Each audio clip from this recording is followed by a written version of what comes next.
America మాజీ అధ్యక్షుడు Donald Trump కొంతకాలంగా నోబెల్ శాంతి బహుమతిపై ఎంతటి ఆశలు పెట్టుకున్నారో మనందరికీ తెలుసు. తన పాలనలో తాను చేసిన గొప్ప దౌత్య ప్రయత్నాలు, ప్రపంచ శాంతి కోసం తాను పడిన నిశ్శబ్ద శ్రమకు గుర్తింపుగా నోబెల్ బహుమతి తనకు దక్కాలని ఆయన బలంగా కోరుకున్నారు.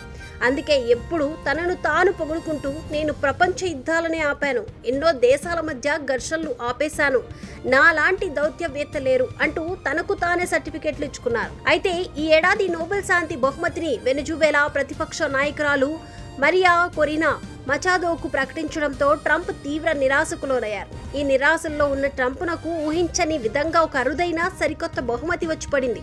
అంతర్జాతీయ ఫుట్బాల్ సమాఖ్య ఫిఫా ఈ ఏడాది నుంచి తొలిసారిగా ఇవ్వనున్న శాంతి బహుమతిని ఏకంగా అమెరికా అధ్యక్షుడు డొనాల్డ్ ట్రంప్ కు ప్రకటించింది. ఈ బహుమతిని 2026లో జరగనున్న ఫుట్బాల్ ప్రపంచ కప్ పోటీలకు సంబంధించిన డ్రా కార్యక్రమంలో వాషింగ్టన్ డీసీలోని కెన్నడీ సెంటర్ లో ప్రకటించారు. ఫిఫా అధ్యక్షుడు గియానీ ఇన్ఫాంటినో స్వయంగా ఈ తొలి శాంతి బహుమతిని బంగారు ట్రోఫీ రూపంలో ట్రంప్ కు ప్రదానం చేశారు. ట్రంప్ కు అవార్డుని ఇస్తూ గియానీ ఇన్ఫాంటినో ప్రశంసలతో ముంచెత్తారు. ప్రపంచ దౌత్యంలో ట్రంప్ పాత్ర ఎనలేనిదని, ఆయన ఎన్నో యుద్ధాలను ఆపారని కీర్తించారు. ఫిఫా శాంతి బహుమతి అందుకున్న డొనాల్డ్ ట్రంప్ ఇక ఊరుకుంటారా?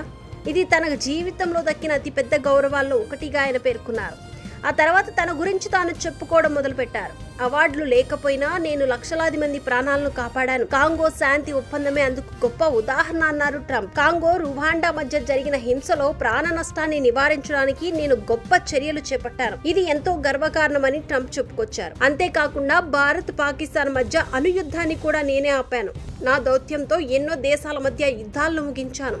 ఇంకొన్ని దేశాల్లో అయితే యుద్ధం ప్రారంభం కాకముందే ముగిసిపోయింది. కొన్ని మాత్రం ఆలస్యం అవుతాయి, కానీ చింతించకండి, మేము వాటిని కూడా తప్పకుండా ముగిస్తామని ట్రంప్ అన్నారు. ట్రంప్ మాటలు వింటుంటే అసలు ప్రపంచంలో ఇంతమంది యుద్ధాలను ఆపిన వ్యక్తి ఉన్నారా అని ఆశ్చర్యం కలుగుతుంది.